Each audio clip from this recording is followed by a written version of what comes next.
So let's talk about my best tips for resolve the paradox questions on the LSAT. So these are a little bit tricky because they're unlike a lot of the other questions on the LSAT because they seem like they're bringing so much extra outside information into your answer choices. Now let's go through like a general example. Let's say I gave a stimulus, right? And it said, typically no one walks to work. However, today, so many people walk to work.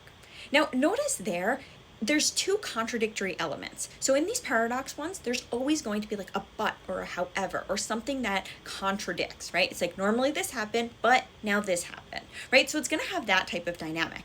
And notice that starts getting the gears working and having you think, why? Why did everyone walk to work on this day when normally they don't? Now, the answer to that why, that is going to be your answer choice that you want to select. Now, this is where the problem comes in. There are so many possibilities of why that could happen. So for example, in that example of people walking to work when it's raining, it could be maybe it's National Walkathon Day and therefore everyone's walking to work because of that movement. Maybe gas prices went through the roof and now people are not driving their cars anymore because they can't afford it, right? Like the list could go on and there could be so many reasons as to why people are walking to work on this day when normally they don't. So in that case, I want you to think about when you're looking at the stimulus, what is the thing that's contradicting? What is something that's unexpected?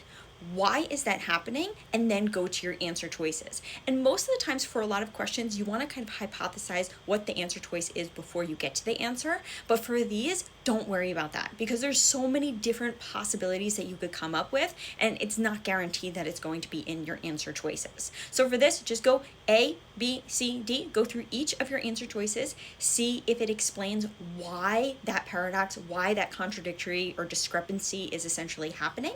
And then from there, you could circle your answer and hopefully you're able to come to your answer based off of that.